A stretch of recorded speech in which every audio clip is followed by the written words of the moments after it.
Good morning, Boniface. Good morning. Good to have you, man. Asante. Welcome to the Situation Room. Nashukuru. It's a nice show, actually. I listen to you guys. Oh, thank you. We wouldn't expect anything else. No. I'll take the polite and say thank you. Thank you, sir. Thank you. In fact, yes. Yes. If you have a member of parliament as polite as Mr. Mwangi, then you have a good member of parliament. Your Excellency, we have different thoughts towards you. Now you can vote in the next one. Don't look at you can vote for a party in the next election. And he'll tell you which party. What's your party called? Ukweli party. So when he said that he votes for party and you bas, mimi kwisha. But because why? Because Because guys go for the party with the big man. Yeah, so when you ask voters why you voting, like wewe uko chama ya nani? Labda hizo sema kwa huyu ama huyu. Kama uko kwa hawa sema hiyo chama sijui. Right. Iko pande gani? They even ask you in parliament, ukishinda utakuwa unakaa pande gani? Opposition ama serikali? Because you don't have any of these big guys on your team. But even more interesting, when people are vying for these positions, if, for instance, some of the contestants had come in the area I live in, maybe on a Saturday, and said, look, I am so-and-so, I wish to talk to you, I would have at least known them. But where I come from, I don't think anyone who wants to vie a position would bother because there aren't very many people who live there. Yeah, middle class, they say there are not many people. But me, I did door-to-door. I did door-to-door campaign. I went to people's houses, and they still ask me that question. I'll give you a story about Mukuru slums. So I went to Mukuru slums. Hapa tu South B. Ni hapa tu nyuma. Nikaenda kwa nyumba ya msee. The guy is a father, 3 kids with a wife. Well, it looks like they live in a shanty. It's a single room. Nyumba ilikuwa inanuka mavi. Because they use polythene bags for kwenda kwa choo. So zikishaja, they throw them on Nairobi River. So I tell this man, I'm going to work for you. I'll build community toilets. I'll build public libraries for your kids to go to school and maybe come and study after school. Then he asked me, nakusikia lakini, najua unanijengea choo, hiyo ni sawa, lakini pale juu unapigia nani? This one problem was a toilet. But for him to vote for me, I had to answer that question, which I did not answer. You had to say who you align with. Yes. He was like, no, but this man problem in that particular moment is a toilet because you can see his house. Right. Inanuka mavi. Akona shida. But he has aligned himself with the man on the top. I don't know if the man on the top when he wins, atamfungulia bank. Ama something. Ama atakuwa anatembea sema unajua president wetu ni kabila fulani so silipi bus fare. I don't know. No, there's this. Actually, there's a thinking by a voter that if you elect my tribe at the very top, we're going to be rich. But I'm like, Kikuyu have run this country for a long time. There was first president 13 years, that was Kenyatta 1. Kibaki, that was 10-23. Then you have this guy, 30 years. Kikuyus are the most poorest people in this country. Ukienda jela za Kenya, prison, Kamau, Joroge, Waithera, Kikuyus. Ukienda kwa hawkers, Kikuyu. Ukienda kwa Inanga Street Malaya, Kikuyu. I'm like, we're in every industry. Why? Because you are poor. There's no bank of Kikuyu somewhere in town. Atunaweza ingia sema, unajua Uhuru ni Kikuyu, hebu nipatie pesa yetu. There's none. So when you're voting, you ask me what tribe. I'm like, your tribe will not help you. So why do you think people have this attitude? They have been lied to by their tribal kingpins. Because when someone stands up, they say, my community. But your community is you and your wife. I came with my wife, she's there. That's my community. Sasa your community unasema ingine sijui. But when you ask your voters, like, no. Baba kiingia baba. I'm like, no. Baba kiingia bado Kibire itakuwa ni slums. Unless he does something about it. But there's this notion that, if you elect my tribesman, I'm going to be at the very top. It's a lie. But your average voter does not think like that. Walinisumbua sana starehe, bro. So when you visited these families and that they would ask you that question, how would you respond? I was heartbroken. I'll try and tell them actually. So the 2 things that actually they brought a lot. Religion, it's God's will for leaders and all these things. And then they blame their poverty to God. I'm like, Ose, there's no bank of God in Kenya. I'm a bank of Satan. And there's not a Todidi Satan, I'm a God. God doesn't own land or banks or anything. So when you tell me, ati ni shauri ya Mungu, God's will, I'm like, there's no God's will here, my friend. You queue and vote. When you're voting, there's no devil on the ballot, there's no God on the ballot. It's individuals. So uchague sisi na sera zetu, badala ya kuniambia kabila gani ama wewe unaendanga kanisa gani. How does my church have to do your vote? So that was the encounter. That every single discussion I had with the voter wasn't rational. Maybe there's an issue with the church. We should ban churches, my friend. No. I'm serious. They want to understand. Ban. No, si choma. Okay. No. I'm just msichome kanisa. Nasema to control kanisa. Kwa sababu wale mapasta wanatudanganya. There's no way you can tell me that there's heaven huko kwenye tunaenda na mimi naishi kwa shetani hapa. Because everyday life is suffering. How come my pastor and my leaders do not live in poverty? Right. So why should I wait for heaven for me to enjoy life? So is it the church or is it the individual? No, the pastors? religion, my friend, because you look at the countries that actually, Africa and Europe, who prays more? So Africa. And then who has more problems? Inategemea ni shida gani unasema. Shida ni nini? Shida ya Define mfuko, problem. shida ya chakula, shida ya shule, shida ya barabara, shida ya hospitali. Watu gani wako na shida zaidi? Infrastructure and leadership. Sisi. Sasa nikuulize, if we prayed less and did what we prayed, then the Kenyans But would shida Kenya yetu, progress. unajua hawa wazungu ambao unawataja Yeah. are partly responsible for hizi shida tuko nazo. But- Sio kwa sasa. Kitambo, Hata yani ni kama wavumbuzi wa hizi shida wao wenyewe na zile sera zao ambazo tuletea, sio? But shida ambayo tuko nayo, if you ask me, and you're right there 100%, ni yetu. true, because they left. And we are In a the, Wao way, walitoka in a way wakaenda. walienda. we are the answer to the Hii mambo ya problems. kusema Yes. viongozi wamechaguliwa na Mungu ni uongo, kwa sababu Mungu ana kura. God doesn't vote. The devil doesn't vote. We vote. So don't tell me God said where? Mlikuwa na Mungu wapi? Wewe ulimuona wapi? Au kumuona? So why you gonna tell me God gave you these leaders? How do you get leaders? There's a different way of looking at it. But even at the time that somebody is asking you, what church do you go to? Yes. Or what religion do you belong to? Yes. How do you worship? They are trying to understand you from your moral perspective. They want to understand whether, you see, if I am a Christian and I belong to this particular denomination, then there's, and I hear somebody who's that or who's like that, I can see that there's something we have in common. Eric. We have something in common in terms of how our values are. We have something in common in terms of how we think. We have something in common in terms of how we even break down our aspirations. There's some commonality. So So this person is basically trying have to a look at question you for and you. they're like, How you does are a it- complete stranger. How when you meet a complete stranger, what goes through your mind? You're trying to see what areas of commonality. What Where can you school connect? did No, you go this to? is If nice. this person comes and tells you, I went to this school. I hear you. We're in the same school. No, Which the year did you question leave? is, how does my morality affect your life? Actually, it does. The decisions that you make. No. It does. Morality actually is personal. It is. Ethics is communal. So if I'm not an ethical leader, I'm going to steal your money. But my morality is not Actually, your religion does influence your ethics a great deal. there. But he's talking about morality. So it's something about morals, your morals. Oh, no. But no, The two are intertwined. intertwined. But this country is 98% Christians. So they say. And that's what they claim.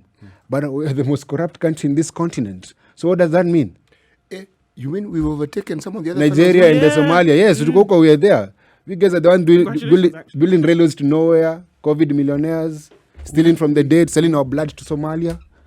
And we're still Christians and Muslims. So let me say this. It's very important. It's very important as a people to know that my morality is personal. Ethics is everything. I can't be jailed. Actually, when people are jailed for morality, it's very lose-lose things. Actually- But when you're jailed for ethical, like, and it's called Ethics and Anti-Corruption what? Commission. It's about ethics. You know, Boniface, what you're saying from a personal perspective is 100% true. Yes. But the practice of what we call morality and ethics on a continent like ours and in our country is communal. If I practice witchcraft and all I do is run at night, Yeah. okay, and misbehave at night on my own, Yeah. running naked, Yes. I could say it's my own personal nighttime activity, True. but the community will not see it in that light. True. There is always a point at which what is personal to us and what is communal but crisscross. how does that me running around naked at night make you not have food in your house? Because you see, let me say this. The problem is we have mistaken actually ethics for morality. And I'm not saying you should be moral or whatever it is. I'm just saying what you need is ethical leadership. And ethical leadership doesn't mean that you pray. Where do you or get go your to church. where will you get your ethics from? You get your Boniface? ethics from the national values. It's in the Constitution. And you're assuming that people read the Constitution. The Constitution, and they the will Constitution know it? doesn't actually have morals. Actually, it has actually ethics. You get jailed for ethical grounds, not for morality grounds. These things that people go to jail for, prostitution and such things, is on the morality, and I don't think there should be legislation about that. Okay, in your opinion, what is ethics? What is ethics? Yes. Ethics are governed by laws. So, for example, if I'm administrating this country as the president, I'm supposed to uphold the law, and I'm supposed to provide ethical leadership, which means if there's a budget for a particular project, it's not going to be taken by my friends and my cronies and my relatives because I'm ethical enough to ensure there's a clear, what will process. guarantee those who want, let's say I want to vote for you, what will guarantee me that you will do better than the other person? Because if the laws of this country worked, an ethical leadership means jail term. Now, you see, that's what I'm getting at. You see, it's difficult to divorce morality from ethics in this sense. When people talk about their religion, they are talking about the really wonderful, good stuff about the religion that everybody wants to believe and talk about. Yes. And so they think that if you're a religious person, you will actually be, as you say, an ethical person. So in their mind, a moral person is also an ethical person. Now, the truth is that is not true. That's not. There you go. That's not true. You can be the most immoral person. I'm not advocating for immorality. You can be the most immoral person, but at the same time, you're the most ethical leader. If we put that into a picture, I'm hearing you saying that if you have a leader, for example, who is sitting in an office with public administration and knows that this is a budget for certain things, and you know that they play within the lines, they do what they're supposed to do. They were playing along ethical guidelines. Yes. What you do at night, with however many wives you have or girlfriends, and if you have one wife, that's completely up to you. And it doesn't affect the work you do when you go. There you go. And I'm saying the reality and the practice of it, unfortunately, confounds what you're saying. Because that is how people will judge you by those activities that we're referring to as moral. I'm just talking about the reality. Do you know the most... Let me not go there, but I was about to go about... Why don't you just go there? Let's take a break. Let's take a break. Go there. Let him go there. Let's take a break. And go there. Then you Are come you sure? Please, we want you to walk there. I don't think so. 29 minutes after to 10 o'clock, this is a Situation Room, Kenya's biggest conversation. We're speaking with Boniface Mwangi. So who are you? What are you? I'm an activist, and I'm here to talk about Softy the film. Yeah, I want guys to go and watch Softy. We'll talk about Softy the film right after this. Activist Boniface Mwangi is here with us in the studio, and we'll be talking about this film, which is premiering today. Let's understand about Softy the film. This film that is premiering today is already winning accolades globally. Special Jury Award for Editing at the Sundance. Best Documentary, Durban International Film Festival, and the rest. What is Softy? Is it Softy or Softy? So wazungu sema Softy. But mimi nasema Softy.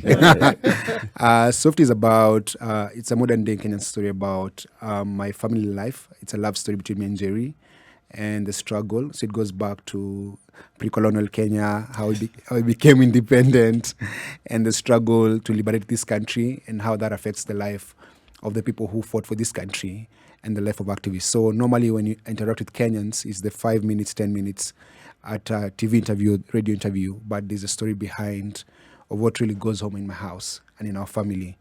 When Sokosai filming, my youngest was 2 years old. Now my son is 10 years old. And the story about when you see an event in the streets, what goes behind the scenes to make it happen. From procuring the pigs to me getting shot and me in the hospital. That's the story and the heartbreak. I watched it for the first time in December last year, and I cried.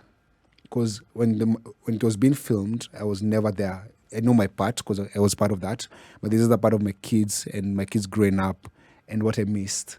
To a level, I don't do spoilers, but it showed me that the heavy price that people pay in what they do. So it's the behind the scenes of an activist life and the life of other people who played a role in the last 10 years in this space of activism. Boniface, what's a spoiler?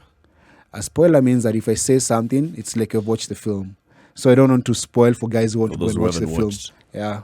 No. So I don't tell you what you're going to. I don't want to tell you what you're going to watch. I come from a background where people will actually tell you narrate the film blow by blow as you're watching it. So what happens? What happens? The movie is adults only, and I don't know why.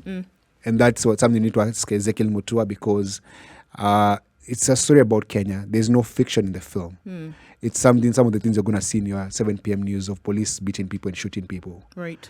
And so I don't know why it's adults only, but the movie is available across the country in theaters. Why should people watch this film? Why? It's going to challenge you, and it's going to show you the true colors of even the electorate. I gave you a glimpse of what I went through as I was campaigning and the interactions that I had. And so when you watch the film, you see how voters behave when they see a candidate and you'll also see what some other candidates did to win the election. There's love, there's violence, there's murder, and all of it is true story of what really happens in this country. And I think we need to watch it for us to take a stock of ourselves, to see who we are as a people, and we decide what do you want for our future. I hope that when you watch the film, you get inspired to do something, because the country as it is, based on that story, is not very rosy. It's not very rosy. That people shouldn't die for carrying a placard or get threatened that they're going to get killed because they tweeted something, when you have a constitution that actually protects the rights. So this film was basically camera crews following you around as you were doing your activism, as you were running your campaign. Yes. Same other camera crew also at home following your family around and meeting you in the evening. So it's basically like reality TV For of the Mwangis. For 7 years. It's all reality TV, actually. So there's me, but there's other people in the campaign. My campaign manager, the other candidates, the other candidates, the national politics. I wish you could play the trailer. It shows you what really happens behind the scenes. So it's not just me. It's our story. It's a story of Kenya through our eyes. Okay. Yeah.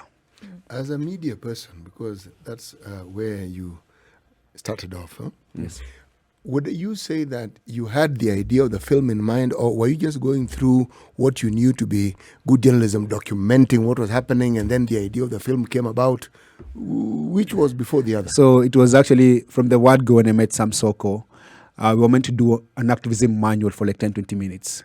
Because when we came to the scene, we were doing pigs, coffins. Guys are like, how do you do these things? And we even used to have rehearsals for a protest. So he said, let us have a camera behind the scenes to show you what actually goes to planning a proper protest. And we shot. It was called Defiance. And we shot for like a year. And then Sam and I and a couple of other guys said, actually, this could be a film. And then the problem was, okay, maybe the good thing was, as Sam came to know me, he came to know my kids. And he came to know my wife. I was like, wait a minute. There's a story here. Because me, I'd go home. Sometimes I'm bloody. Sometimes I'm crying. Sometimes I don't go home. And my wife would be in another world through all those emotions. So Sam became the filmmaker, and I was like, the story is not about the manual. The manual is fine, but there's another story here. And so it became, so we started with Defiance, which was an activism manual, then grew into something else that is what we have today.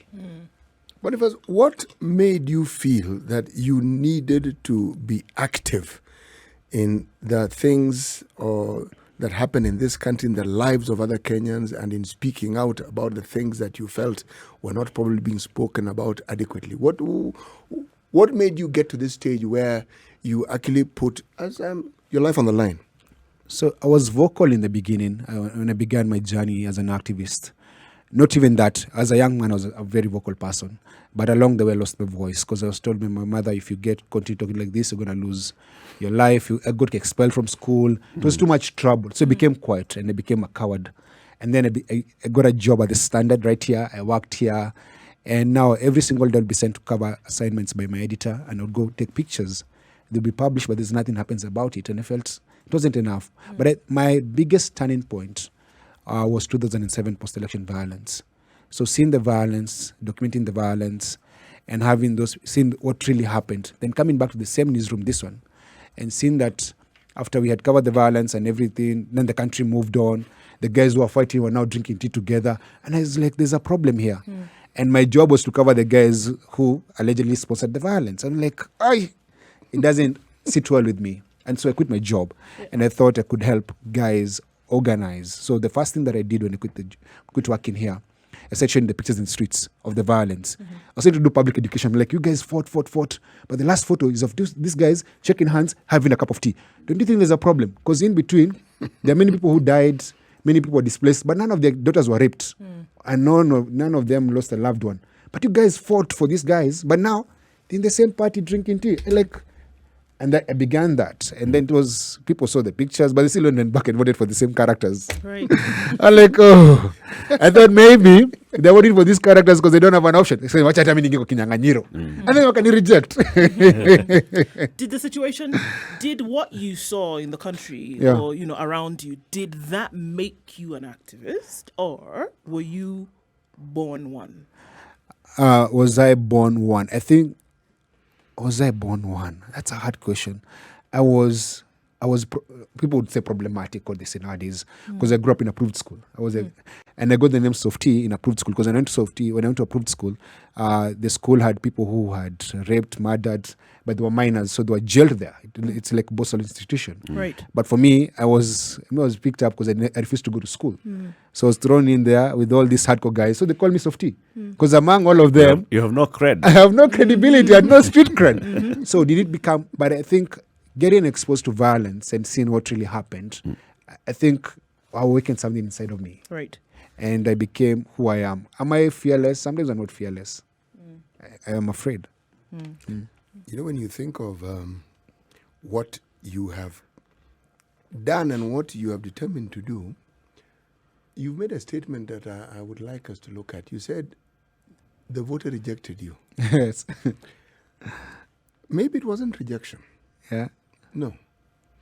If you introduce a concept of or an idea that people cannot relate to directly, it's not that they're rejecting you. Yeah. It's just they prefer what they know, even if what they know is oppressive.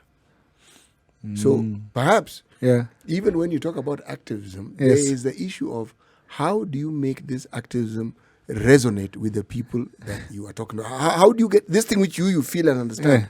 What do you do so that they can feel and understand it exactly the way you do? Open a church. And walk around with the Bible. And you know, I almost became a youth pastor. I grew up in ministry and I still go to church and I believe in God. But I also think that there's a way religion has made us very, we become like servants. We're very docile is the word. Turn the other cheek. Don't question authority. There's a problem with that. Does religion really teach you not to question authority? There's a lot of docility in religion because you can. There's scriptures in the Bible that say authority is God's appointed. There's a place that rebellion is a sin of witchcraft. You know, the things in the Bible. But you know, and this is very controversial, and then I'll say it, and I know I'm going to get into trouble when I say it. But the truth is, the first person to challenge authority and say you have too much powers was Satan. That's the first person who did that. But you have to look at it at a very intellectual, philosophical point of view. The guy said, you have too many powers. We have all do is sing for you. Let's share this kingdom. Then they shared. The story could be mythology or whatever it is, but that's the truth. And come along the way, Jesus was an activist. He came to challenge the Pharisees, the Sadducees, and the religion order.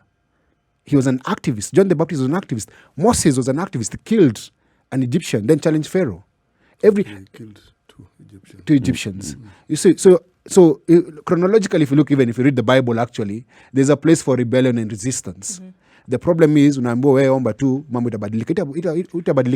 Arab have a saying, pray to Allah, but tie your camel.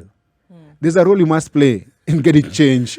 That same Bible that you quote says, come, let us reason together. But let me ask you, if they're not going to reason with you, what do? Let the dead bury their dead.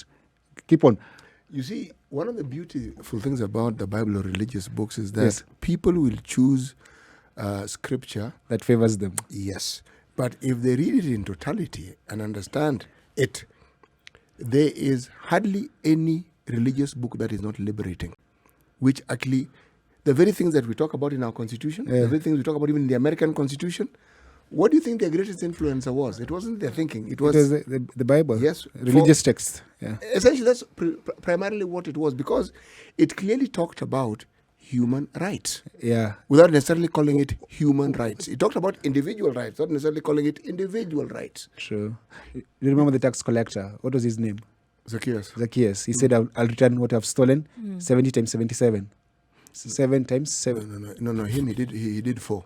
He did 4. Yes, the 70 would have left him completely broke. He returned 4 times whatever he stole. Times 4. So the guys who actually say now nimeokoka, I'm in charge. 70 times 7 is for forgiveness. For forgiveness. Yes. Let's come back to the film. So the guys who quote the Bible and say I'm a Christian and all that, and you know they're thieves, return what you have stolen 4 times. If you know that you have property or anything that you have stolen, just return and say, my God does not allow me to hold stolen things. But as long as you hold stolen things, you and God are not in the same WhatsApp group. What you're right about is this. Even that very thing that you're saying is good in that it brings about accountability, which one should. Let's come back to the film and then we go into the break because we also want to have a conversation with Njeri. And we want to understand the other side of this film. When Boniface Mwangi was going around procuring pigs, pouring, was that actual blood? The actual blood from the Goretti market. Yeah, so buying blood and pouring and splashing blood on the streets of Nairobi and getting beaten and screaming and all. There's a woman who stayed at home. There's a woman who encouraged him in the morning, and there was a woman who stayed getting worried what would happen. And we want to understand her story as well. So I just want to ask you before you go, at some point when you were doing those things that you were seeing on TV, were you adding some of the action just because you knew that there's a camera? If Like when you're screaming and you're saying, when you've been arrested you've just been held by cops. I mean, they are guiding you towards a police vehicle, but you're there screaming yourself hoarse. Was that for the camera? Was that to make this film? It is wrong for a journalist to misrepresent facts. And I've never seen police officers holding someone softly. Maybe if you're a member of parliament or someone important. But even Sonko discovered he knows how to scream because of how he was being held. Kenya police do not approach you with love and caution and romance. They come with brutality and violence and hatred. And they do not hit you for the camera, they hit you for real. They don't shoot you for the camera, they shoot you for real. I've gone for surgery. I would actually tell you of my ailments if it wasn't. Medical history is private, but I have injuries that I love to live with for the rest of my life because of being at a protest and something happened to me. So anything could go wrong. No one does things for camera, actually. And actually, the film is not about me. And if I was on editing, I would have put the most violent things of me being beaten. That wasn't put there. It's about other people. So you don't do some things for the camera, my friend. I have to ask you, though, before we talk to Njeri, I mean, just a question before you go. Do you believe that activism works? Being an active citizen does work? We're looking at things happening in Nigeria that we never thought would happen. Yes. Even now. NSAS, does it work? NSAS, NSWAT, whatever. Does it work? It works, man. It works. I'll start with Karura Forest, a product of activism. Langata Primary School Playground, product of activism. Uhuru Park, product of activism. The right for women to vote, product of activism. The constitution that we have, it's part of street protest. Sabasaba, 2010, you got a new constitution. Without activism, there's no life. It's actually activism that brings progress. Kasarani Mweki now have a road because of activism. The last recourse for the poor to be heard is disruption. And then how you do disrupt street protest. Civil rights in the US, product of activism. You can't have life without activism. And as I told you, even biblically, there are a lot of activists. And even I know even in Islam and other sects, there is activism every day. So as long as you are silent, we'll suffer. But when we speak up, we get heard. And SARS wouldn't have happened without people protesting. Black Lives Matter, actually. And right now is the best time to do activism because anyone, anywhere, has a platform on their phone. You can raise your voice, you can write. So activism doesn't mean going to the streets. It just means holding your leadership accountable, being an active citizen. So my call to everyone as I leave, yes, watch Softy. It's a great movie. Enjoy it. But be an active citizen. Hold your leaders to account. Your role as a citizen is not just to vote once in 5 years, then wait for the next election, then vote again. Every single day, hold your leaders accountable. The same way we pray every day. I wake up in the morning and I pray to God. Same day I wake up and go to the streets and say, dude, you're not doing the right thing. If you all speak, tutamaliza corruption katika nchi. Well said. Thank you very much, Boni. Just give the seat to My Mrs. wife. Mwangi. Yes, my sunshine. All right. And we talk to her about this. This is the Situation Room, Kenya's biggest conversation, having a conversation with Boniface and Njeri Mwangi about this film that's premiering today. It's called, well, the Wazungus are calling it Softy. We are calling it Softy because that's who Boniface was called when he went to Boston institutions. Softy. We have with us now Njeri. So are you Njeri Mwangi? I am Njeri Mwangi, yes. There you go. All right. So, Njeri, this man goes out in the streets and does the things that he does. There are some instances where we've seen photos and video clips of you joining him in some instances. But according to what he has told us and according to the trailers for this film, Softy, there's also the other side. The other side of being the anchor, the support, raising the kids, explaining to the kids why the father is not here, explaining to the kids why the dad is crying, explaining to the kids why this man has walked in with blood all over his clothes. Why is he in hospital? How was that? How has that been? Not was. Wow. It's not been easy, but it helps that when I met Bonnie, I knew he was not one to stay still in the face of things that are not right, that are not sitting well with him. And in our very first date, when he first took me out at TC, we go have coffee. The things he talked about, I was completely awed. But then he painted for me a world, or a Kenya, not a world, a Kenya that is people are living a dignified life. And he comes from, his background is not such. But that's what he really wanted for people like himself who felt that they didn't have an opportunity at life. So that's the man I was attracted to. So when this plays out the way that it has, it shocks. I don't know if the word is shock or surprise, because I was like, oh my gosh, how can you want good things and not just for yourself? Because, I mean, if there are playgrounds for children to play, if we have hospitals, good hospitals, if we have good schools, how can you want that and then meet all this kind of violence? How can you be the only one who wants that? Or how can you be so few people that want that kind of life? So that's the person I got married to, and that's the person that I see. And it makes me very sad when he gets that kind of violence. And not just him, because he never goes for protest alone. I mean, otherwise he'd be in Mathare Hospital. People would say he's crazy. But because he goes out with all these other people who believe and want the same or different even things, then there's all this kind of violence. And so when I see it on TV, it makes me chill. I'm like, at the end of the day, I just want him to come home. Right. Just walk home, not come home in a wheelchair or on a bed that I'll have to take care of him all my life, all his life. I just want him to come home and be with me and be with his children.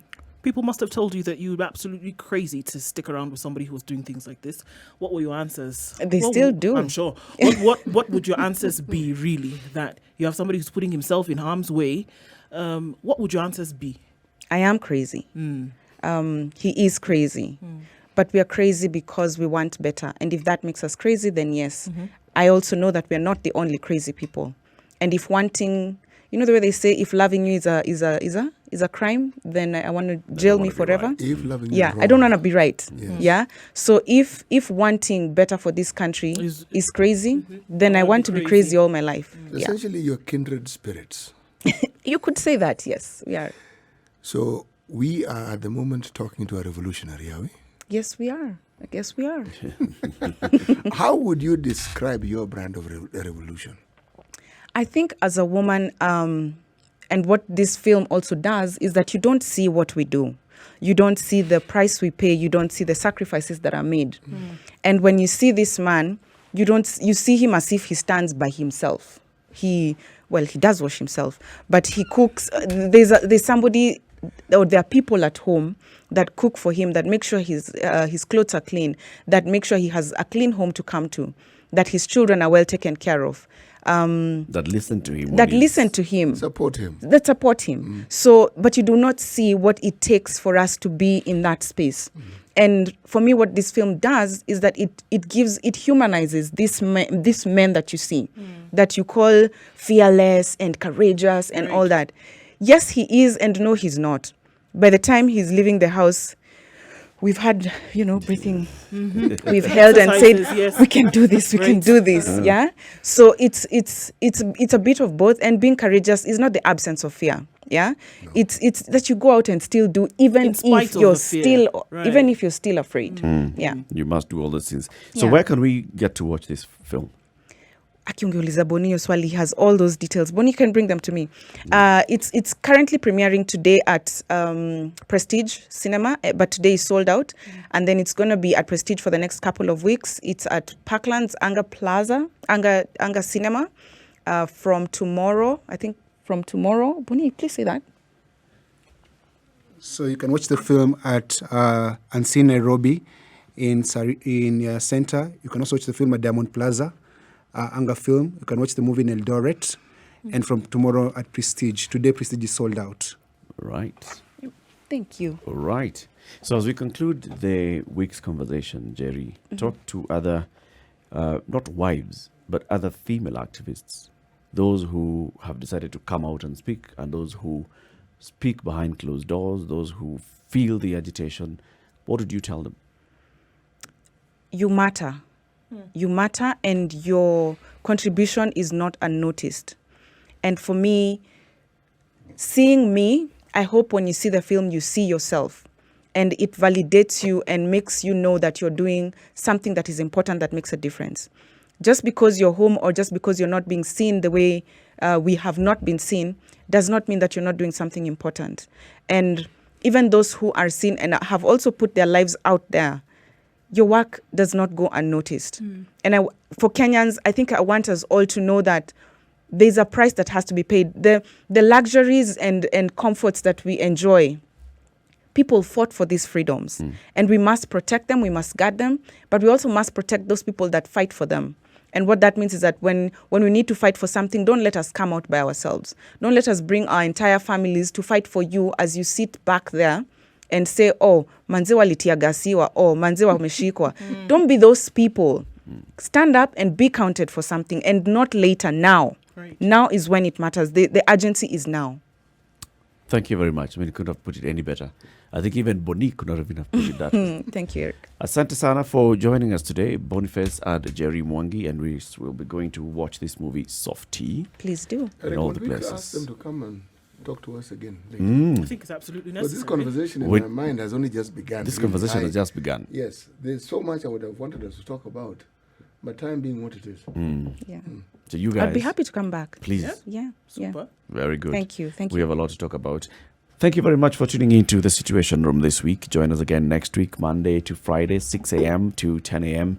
And as we say goodbye to Boniface and Njeri, we also want to say goodbye to you, CT Muga, Ndu Okoa, and Eric Latif.